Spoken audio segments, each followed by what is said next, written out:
Essa é uma história de salvação.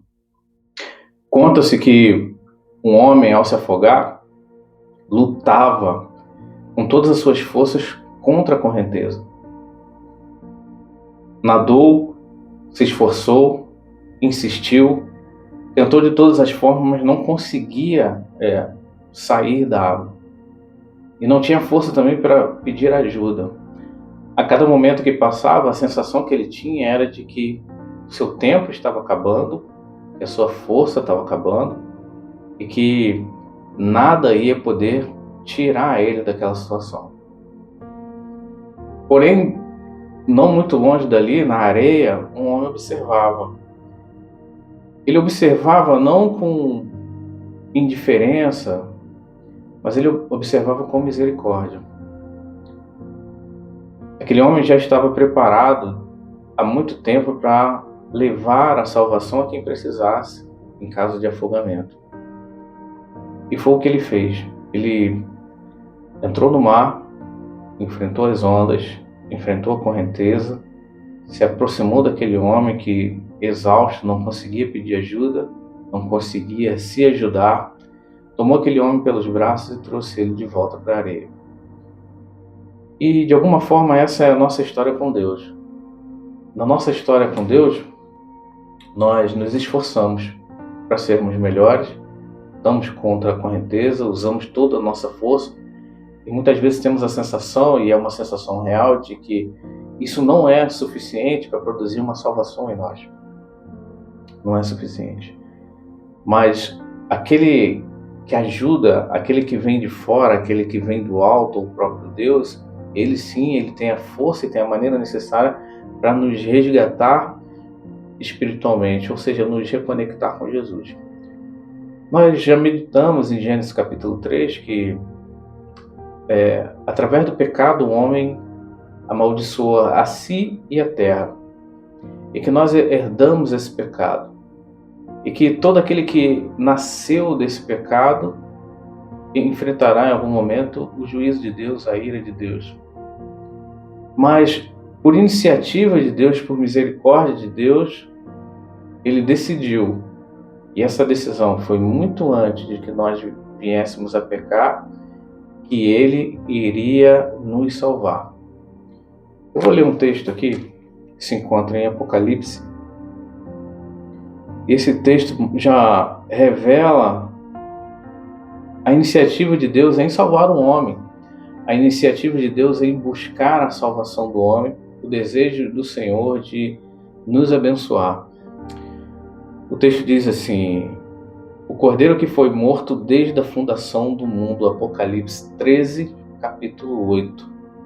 Antes do mundo ser fundado, antes de Deus criar o homem à sua imagem e semelhança, Deus antecipou-se e decidiu que Jesus morreria numa cruz, o cordeiro morreria numa cruz, para que houvesse salvação para mim e para você.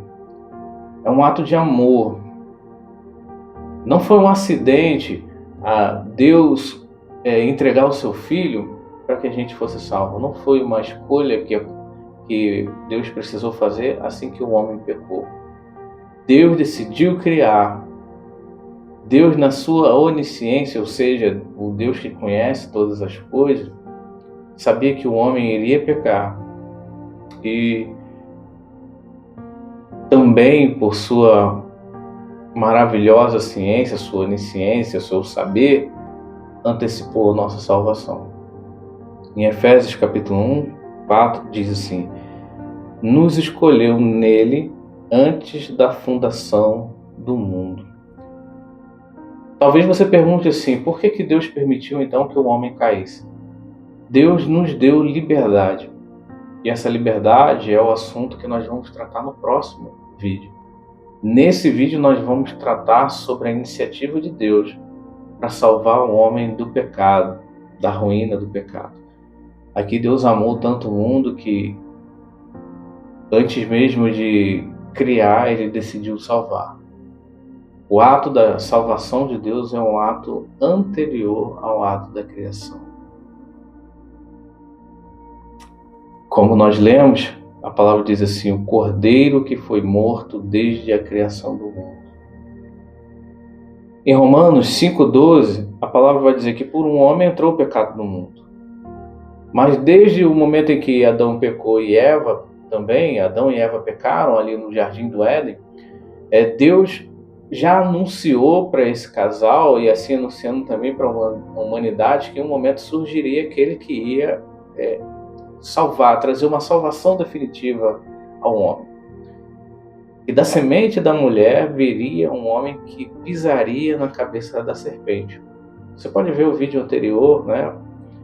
O vídeo que fala sobre o que é o pecado, a sua origem, sua natureza, sua universalidade. E você vai entender o que eu estou falando. Então, nesse momento em que o homem peca e que há sobre ele uma condenação, já há um anúncio de uma salvação. Há um anúncio ao homem, à humanidade, de algo que já tinha sido decidido antecipadamente, que Deus providenciou salvação. Deus providenciou para nós recuperação do pecado.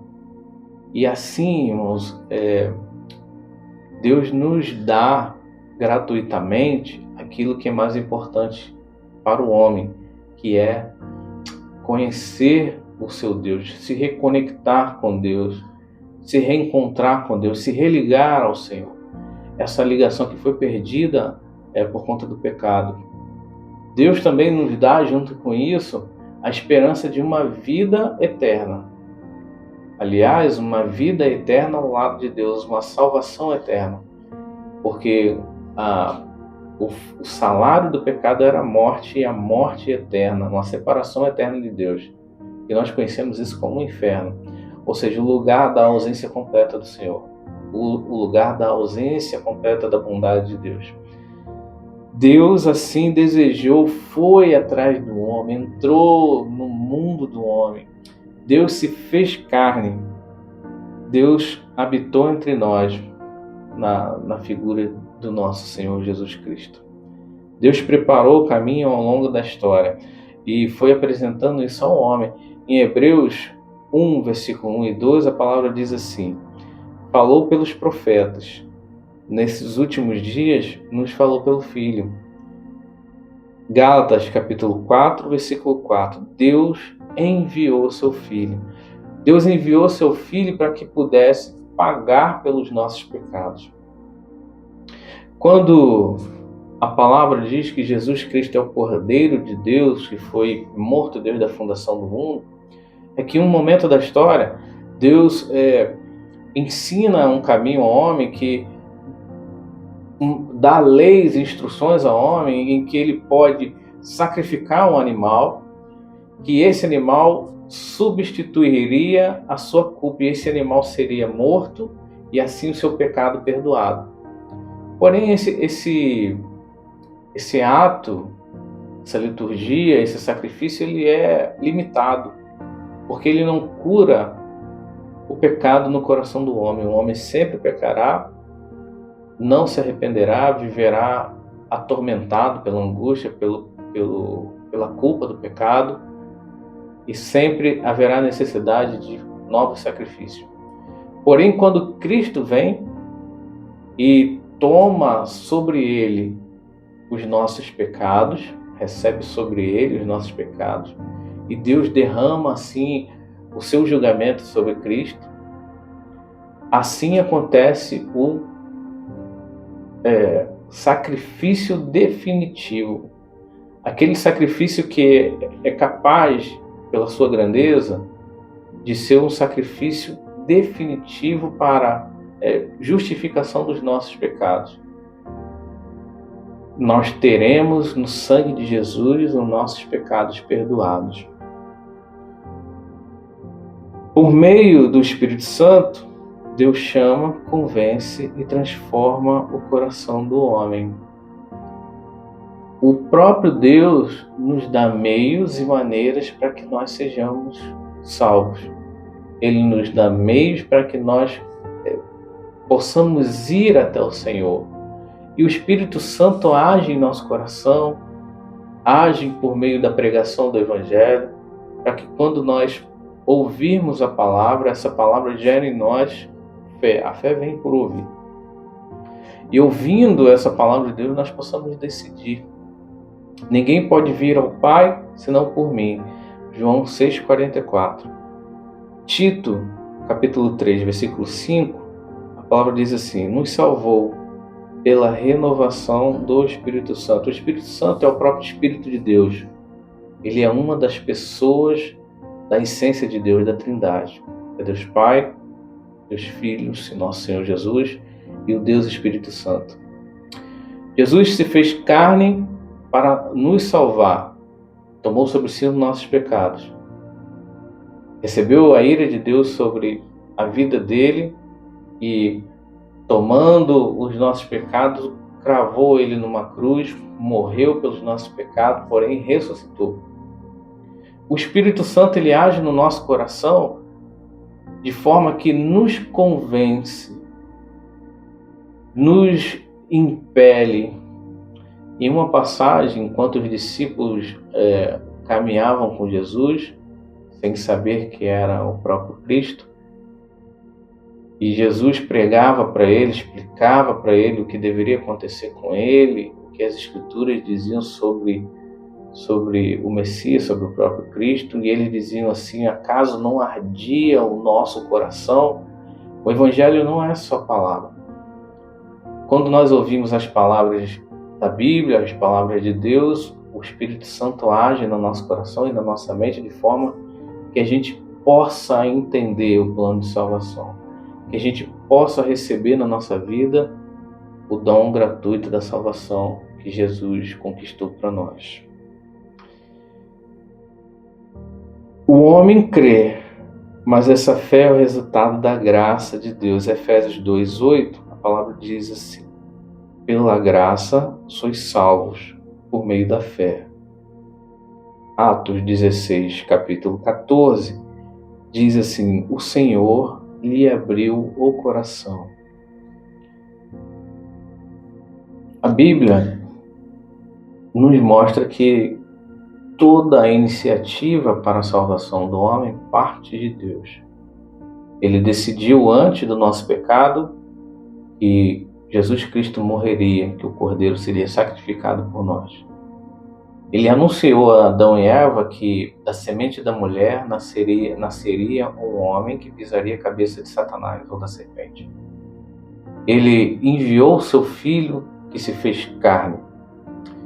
Em João capítulo 1 fala que no início ele era o Verbo, e o Verbo estava com Deus, e o Verbo era Deus, e todas as coisas foram criadas por meio dele. Fala que por meio de Jesus, o mundo foi criado, e que Jesus estava com Deus na eternidade, e que todas as coisas foram feitas por ele, para ele. E também diz que esse Verbo, ele se fez carne. E quando nós cremos que ele se fez carne, cremos no seu sacrifício, isso nos dá a possibilidade de responder positivamente a Deus. Mas a Bíblia ainda vai relatar que ele veio para os seus e os seus não o receberam. Porém, deu o direito a todos os homens, aqueles que crescem, a serem feitos filhos de Deus, como nós mencionamos no primeiro vídeo. A iniciativa de Deus, o plano de Deus, as ferramentas que Ele nos dá para receber o Senhor como Senhor e Salvador. Todo o propósito de Deus é apresentado em Jesus Cristo, para que nós viéssemos a conhecer a salvação por meio de Jesus. Jesus se torna, sempre foi, mas ele é apresentado a nós como o único mediador entre Deus e os homens. E isso já nos diz muita coisa. Se ele é o único mediador entre Deus e os homens, se o nosso principal motivo é nos religar a Deus, é ter prazer nele, é louvá-lo, se ele é o nosso único mediador, nenhuma outra coisa pode nos religar a Deus. Nenhuma boa obra pode nos religar a Deus. O batismo não pode nos religar a Deus. Um culto, ainda que dê indicações de que Deus está ali, que possa nos apresentar os meios para a salvação, mas esse culto ele é um meio para que a gente conheça Jesus e Jesus nos coloque diante de Deus. Nós possamos nos religar a Deus por meio de Cristo. Não há nenhuma outra coisa ou alguém que possa ser mediador entre nós e Cristo, entre nós e Deus. Por meio do sacrifício de Jesus, nós fomos reconciliados. Nós podemos ser reconciliados. Então, a obra da salvação, ela é iniciativa de Deus. Ela é um plano pensado no coração de Deus e posto em ação pelo próprio Deus, levado a cabo na morte e crucificação e ressurreição de Jesus Cristo. Então, todas as etapas são realizadas por Deus. Claro que há responsabilidade humana e nós vamos tratar disso no próximo vídeo. Falando sobre a responsabilidade humana, Deus sempre prezou pela nossa liberdade. Alguns vão perguntar por que Deus não evitou que o homem pecasse. Deus queria que o homem fosse livre para escolher obedecer. E mais uma vez, alguém pode perguntar assim, por que Deus não faz com que todo homem creia nele? Deus nos deu o seu plano, nos deu o Espírito Santo, a sua palavra, e agora nós temos a liberdade para escolher, nós temos a responsabilidade da nossa escolha. Devemos escolher a Cristo. Em João 3,16, a palavra nos diz que Deus amou tanto o mundo que deu o seu Filho unigênito, para que todo aquele que nele crê não pereça, mas tenha a vida eterna. O Senhor geriu o seu plano, pôs em ação, nos deu a Cristo, nos ofereceu a salvação. Agora Ele nos dá a liberdade para escolher. Esse é o plano de Deus de forma muito resumida. Esse é o plano de Deus de forma muito prática. Uma ilustração vai dizer que Jesus ele é o nosso Redentor. É aquele que paga uma dívida que nós não temos condição de pagar. Imagina que, em um determinado contexto, alguém que cometeu um crime possa ser substituído por outro alguém.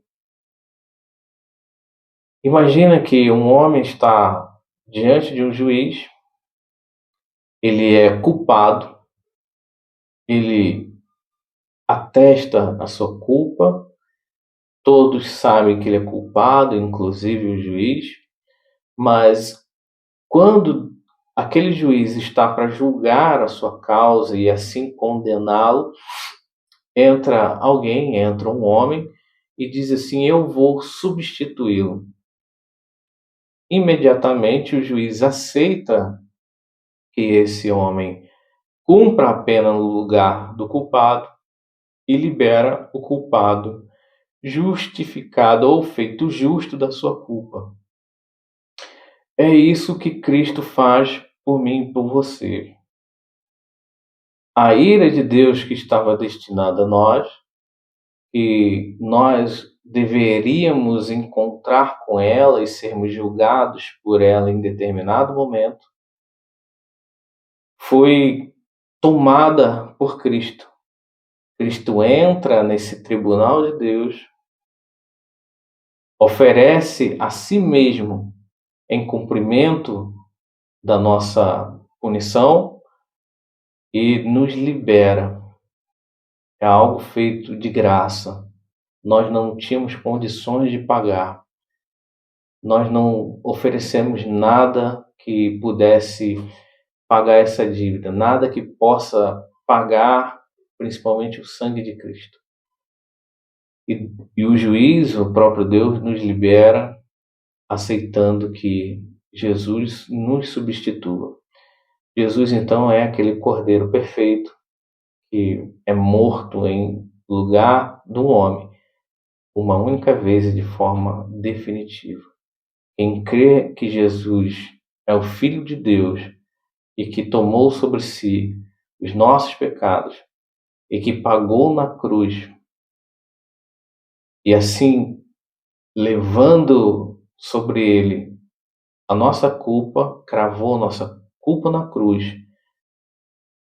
e nós fomos resgatados, nós fomos salvos, libertos. Então quem crê nisso recebe a salvação e é feito filho de Deus. Um filho não gerado da carne, não um filho da criação, mas um filho gerado espiritualmente por Deus. Crê nessa palavra. Crê que a salvação do Senhor Jesus está sobre a sua vida, está disponível para você.